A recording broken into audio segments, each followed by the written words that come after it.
네, 보복의 악순환이 우려됐던 이스라엘과 이란의 갈등은 일단 소강 상태로 접어들고 있습니다. 하지만 불씨는 여전히 살아있는데요. 관련해서 성일광 고려대 중동이슬람센터 연구실장과 짚어보겠습니다. 어서 오십시오. 안녕하세요. 네, 안녕하십니까. 중동 상황 좀 짚어보도록 하겠습니다. 네.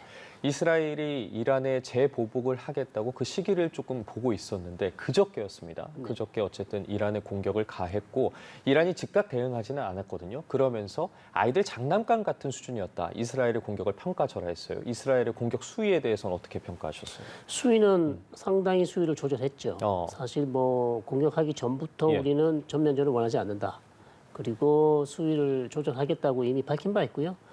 미국이 계속해서 요구를 하고 있었고 또 한편은 이스라엘 역시 이란과 지금 전면전을 하는 것이 부담스럽다. 왜냐하면 가자 지구에서 전쟁을 하고 있고 그다음 북쪽에는 또 헤즈볼라와 전쟁을 하고 있고요. 여러 전선에서 지금 이스라엘도 전쟁을 벌이고 있는 상황에서 다시 이란과 전면전을 하는 것은 상당히 부담스럽기 때문에 이스라엘이 상당히 수위를 조절했고 이란 입장에서는 당연히 장난감 같다, 아무것도 아니었다라고 당연히 그렇게 대외적으로 얘기를 해야 되죠. 그래야 이란 역시 이스라엘을 재차 공격할 이유가 없게 되는 것이죠. 네, 그런 측면에서 아마 이번에 이란의 반응을 보셔야 할 것 같습니다. 이스라엘이 상당히 수위를 조절했다고 말씀을 해주셨고 이란 같은 경우에 장난감이었다. 대외적으로는 그렇게 말할 수밖에 없다고 해주셨는데 실제 이번 공격으로 좀 이란이 많이 놀랐을 거라고 보십니까? 그렇습니다. 좀 속을 들여다보면요. 예. 자세히 살펴보시면 피해 사항을 보시면 이스파한을 이제 공격을 했고요. 이스파한은 인구가 좀 적은 편은 아닙니다. 200만 이상 되고요. 3대 도시고 왜 이스파한인가? 이스파한이 사실상 이란의 어떤 핵 연구센터, 핵 시설의 어떤 요람이다. 다양한 핵 시설을 지금 위치해 있는 곳이 바로 이스파한이고요. 그리고 이스파한에는 또 이란이 개발 중인 극초음속 탄도미사일 개발 시설이 거기 있는 것으로 또 알려지고 있습니다. 예. 그다음에 드론 시설도 있고요. 그래서 다양한 시설들이 거기 있고 또 이번에 이스라엘을 공격하는 데 사용된 다양한 무기들의 생산 기지가 아마 이스파한에 있다. 그렇기 때문에 어쩌면 원점 타격 그런 차원에서 이스파한을 공격을 한 것 같고요.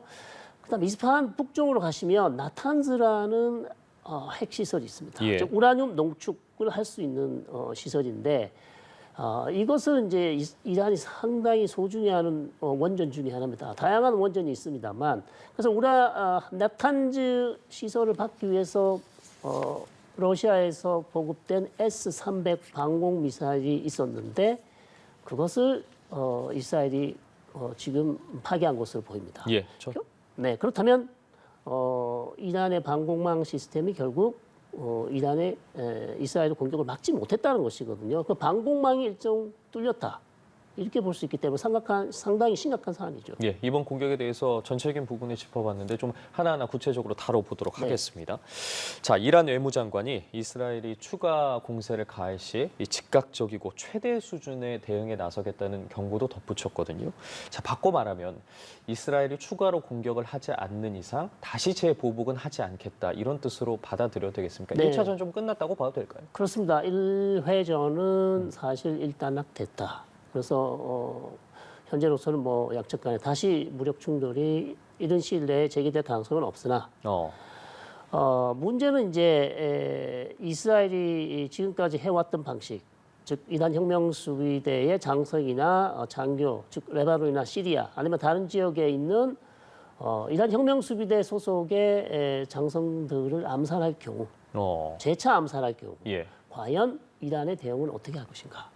이번에 보여준 것처럼 이스라엘 본토에 대해서 대규모로 다시 공격을 감행할 것인지 아니면 이전처럼 조금 참으면서 대리 주변에 있는 대리 조직을 이용해서 이스라엘을 다시 공격할 것인지 여기에 달려 있는 것이죠. 만약 이란이 이번에 보여준 그런 공격처럼 재차 이스라엘을 공격한다면 예. 본토를 직접 공격한다면 이스라엘로서도 당연히 거기에 대한 대응 공격이 나올 것이고 결국 양측 간의 무력 충돌은 다시 재점화된다고 볼 수 있습니다. 그럼 그때는 지금보다 훨씬 더 큰 규모의 공습이 오고 갈 수도 있다고 보십니까? 그렇습니다.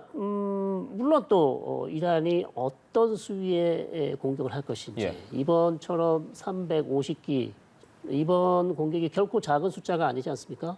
그래서 그 이상의 어떤 대규모 공격이 이루어진다면 이번에 또 이스라엘의 그에 대한 대응은 이번처럼 그렇게 수위를 낮출 것인가?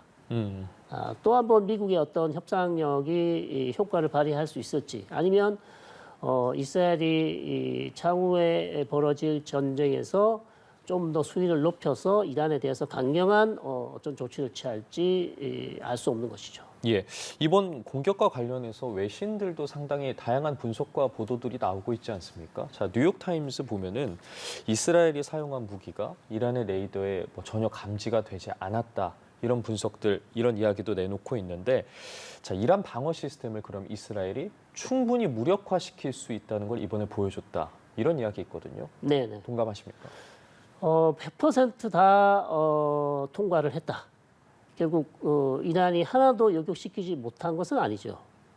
이란 측에서 하는 얘기는 일부 드론을 자기들이 요격을 했다고 얘기를 하고 있고 예. 문제는 이제 일부 드론을 요격을 했지만 여러 보도를 살펴보면 이스라엘의 F-35 전투기가 사실상 이란의 방공망을 뚫고 들어갔다는 것이죠. 그래서 전투기에서 발사된 어떤 미사일이 결국 나탄즈 핵시설에 있는 러시아 방공망 S-300의 중요한 부품을 공격을 했기 때문에 결국 S-300이 조금 무력화된 것이 아닌가 그렇게 이제 판단할 수 있고요.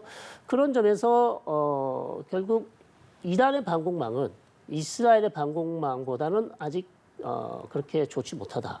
그래서 이스라엘의 어떤 집중적인 공격을 받는다면 이란의 피해도 적지 않을 것으로 그렇게 판단됩니다. 예, 방공 수준과 관련해서는 이스라엘이 이란보다는 좀 한 수위다라고 네. 말씀을 해주셨는데 앞서 언급해 주신 것처럼 이번에 이스라엘이 사용한 무기를 놓고 뭐 이란 측에서는 그냥 무인기를 격추했다, 말 그대로 드론을 그냥 격추했다는 것과 말씀해 주신 것처럼 외신 보도들에 따르면 미사일을 발사했다는 건데 정확히는 그럼 미사일과 드론을 동시에 공격을 가한 겁니까? 저는 그렇게 보고 있습니다. 아, 그렇다면 미사일 한 네, 기를 발사했고 F-35에서 발사를 했고요. 그 다음에 외부에서 들어왔는지 이란 내부에서 떴는지는 모르겠지만 드론 공격이 있었다. 그렇게 볼 수 있는 거죠. 그것을 또 이란 측에서 우리가 요격을 했다고 하고 있기 때문에 그래서 두 개가 동시에 들어갔을 것이다. 드론과 F-35가 동시 공격이 들어갔다고 이렇게 볼 수 있는 것이죠. 예, 어쨌든 동시적인 공격이 이루어졌다고 평가를 해주셨는데 앞서 잠시 언급을 해주신 게 이 공격 지역이 나탄즈라는 곳이잖아요. 네. 이곳에 대해서 좀 더 구체적으로 짚어보면 좋을 것 같아요. 네, 나탄즈는 사실상 이란의 핵시설이 많이 있습니다만 나탄즈는 이스파한에서 북쪽으로는 조금 떨어져 있는 도시고요. 결국 그 우라늄 농축 우라늄을 생산할 수 있는 곳입니다. 예. 나탄즈 핵시설이. 그래서 사실상 이스라엘이 이 지역을 공습, 즉 물리적 타격은 전투기로 한 것은 처음이지만 작년에도 사실 여기에 폭발음이 있었고요.